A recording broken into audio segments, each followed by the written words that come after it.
I'm David Greig. I'm a lawyer. I've been a lawyer for almost 35 years. I work at South Coast Law Group, and I'm trying to get a message out about mediation. 3 or 4 years ago, I took my mediation training, so I'm an accredited mediator and arbitrator. I've found it to be a very effective way of resolving disputes, particularly in family cases. So really, when you have a dispute in a family or a commercial environment, there are a number of ways of solving your problem. One way is through negotiation, where the two parties just talk and find a solution. Farther along the scale of resolution is this format that we've been talking about, mediation, where the two parties who are in the dispute come together with a third party who tries to broker a deal that they all agree to and sign off on at the end of the day. In family law mediation, there are a few advantages. One is that the parties pick the mediator, someone like me, and they choose a neutral venue to have their discussion. It's very economical. It's far cheaper than any lawsuit.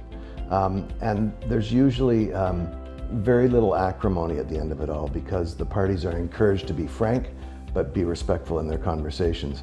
And for that reason, people who come to mediation often leave at the end of the day without feeling any more anxious or angry about the process. Mediation can also be very successful. Last year, I conducted about 30 mediations and 28 of them settled, all on the same day, for $2,000 or $3,000. That's not because I'm a genius, that's because the parties came to me motivated to find a solution, and I was able to help them find some alternatives that they hadn't thought of and that they were willing to agree to. And at the end, they left with a signed agreement, and the case was over. There's different ways of looking at things and different options. And you know, in a family law proceeding, the walls start to close in on people and they forget that they need to think outside the box sometimes. That's also true of the financial side of it. In a family law proceeding, people worry about spousal support and child support and how they're going to divide their assets. And part of it is because they have information that may not be current or accurate about what the options are.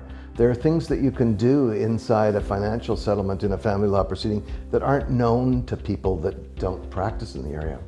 And I can help people get through that, as any good mediator can. If you end up in a court case, you end up in front of a judge who's trying to learn about your circumstances and make a decision about what should happen to you in the future. And while you're in the court, it's open to everybody.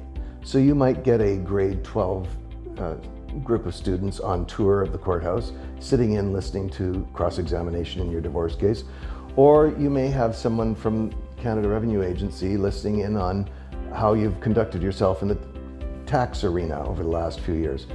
You never really know, but it's very uncommon to have your case proceed in an empty courtroom. In mediation, it's me and the parties, sometimes with lawyers, sometimes without, and that's it. There's no recording of it. The thing that we decide to do doesn't show up on the internet next week, as it does in a court case. And sometimes we even agree that we won't discuss the terms of the settlement outside the mediation itself. So, you know, there are a number of advantages. You get to choose the mediator, you get to choose when it's going to happen. Sometimes we all sit together and talk together.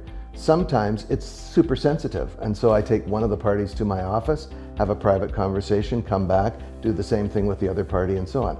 So there's greater flexibility. Plus, you don't have to wait around. I mean, if you have a lawsuit and it goes on for a few days in court, you can sometimes wait 6 months or 10 months. I waited a year once for the decision from the judge. And all that time, you don't know what happened. In mediation, it's over, one day. Also, at the end of the day, if you are feeling uncertain about the deal that you've just made, it's quite okay for us to agree. You're each going to go away for a week and digest it, talk to your lawyer or get some legal advice about whether it was a proper deal, and come back and deal with it another day. That happens quite regularly too. So you're not sort of stuck in a process where you have to make a decision. We're not trying to close a deal on a timeshare in Mexico here. So I always see people for the first time for free, and I'm happy to talk to people on the phone. So if you have a question about a mediation or you want to know a little bit more about the process, I encourage you to look at my website, but you're welcome to phone me or Elaine. You're welcome to come in and have a visit and discuss things without any obligation. People particularly who are separating don't have extra money for lawyers or for trips to discoveries and that kind of thing. They're very often in financial distress when they come here for the first time. I don't want to make it any worse. I want to make it better.